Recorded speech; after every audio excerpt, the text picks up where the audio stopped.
इसीलिए पहले गुरुकुल में जो हमारी सनातन परंपरा है, पहले बालकों को गुरुकुल में इसीलिए रखा जाता था कि उनका खान-पान, वायुमंडल सब भागवतिक।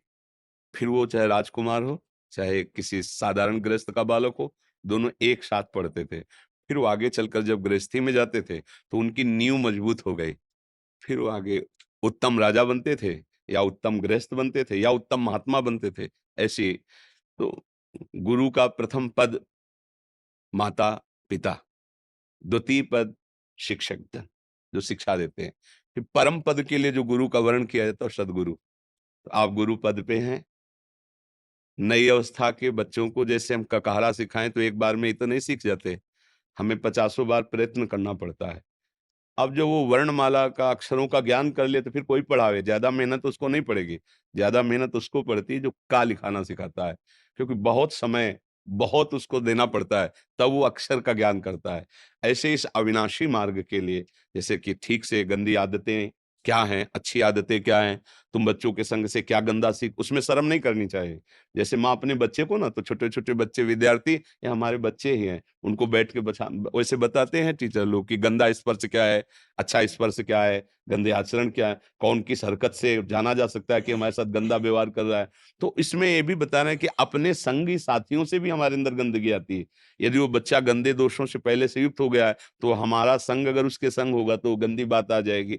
अगर छोटे से बच्चों को ब्रह्मचर्य का महत्व, नाम का महत्व, माता-पिता के प्रति श्रद्धा भावना का महत्व और भगवत भाव का महत्व जानने को मिल जाए तो चाहे वो पढ़े-लिखे या किसान बने या महात्मा बने या राजपद पे जाए, बहुत अच्छा बनेगा, जो बनेगा। पर उसको बार-बार समझाना होगा, क्योंकि अभी अवस्था परिपक्व नहीं हुई है और अवस्था परिपक्व हो जाने पर एक बार में बात समझ में आ जाएगी उसकी। जैसे हमें ककाहरा बार-बार लिखाना पड़ता है, तो बार-बार समझाना पड़ेगा।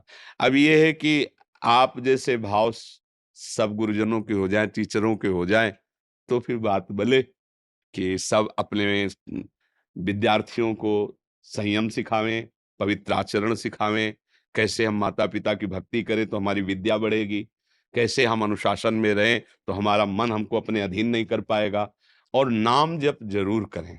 अगर नाम जप नहीं होगा तो ये सब थोड़ी देर के लिए बोल लोगे और वो सुन लेंगे, पर धारण कौन करेगा? धारण करने की सामर्थ्य तो नाम जप में होती है।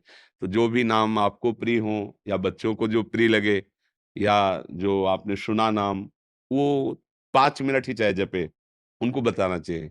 हाँ, कि 5 मिनट ज़रूर देखो हम लोग जब स्कूल में थे ना, तो वैसे भी हे अभी हमें याद है प्रार्थना हमारे स्कूल में जो हे प्रभु आनंद दाता ज्ञान हमको दीजिए, ये प्रार्थना हाथ जोड़ के ऐसा शीघ्र सारे दुर्गणों को दूर हंसी दूर कीजिए। तो देखो प्रार्थना है ना भगवान की प्रार्थना है, थोड़ी देर नाम जप है, सच्चे अच्छे उपदेश हैं, इनसे संस्कार बनता है। रहीम के दोहे, कबीर के दोहे पहले आते थे हिंदी की उसमें और चरित्र थोड़ा-थोड़ा आते थे। तो उससे क्या होता था कि हमको पता चलता था कि हमारा सतमार्ग क्या है, हमारे महापुरुष क्या हैं और जैसे छोटे बच्चों में संस्कार डाल दिए जाते हैं, वैसे संस्कार पड़ते हैं। अब तो आप थोड़े अच्छे संस्कार डालेंगे लेकिन मोबाइल आप जिनके हाथों में बड़ा-बड़ा, छोटे-छोटे बच्चे हैं, गेम और धीरे-धीरे फिर वो ऐसी बातें सीखने लगते हैं, जो उनके जीवन के विकास के लिए ठीक नहीं है। तो ये भी शिक्षा देनी चाहिए कि मोबाइल का सदुपयोग करना चाहिए। मोबाइल को कोई ऐसी चीज़ें खोल के नहीं देखना चाहिए, जो आपके दिमाग को खराब करें, आपकी आदतों को खराब करें। ये भी साथ में शिक्षा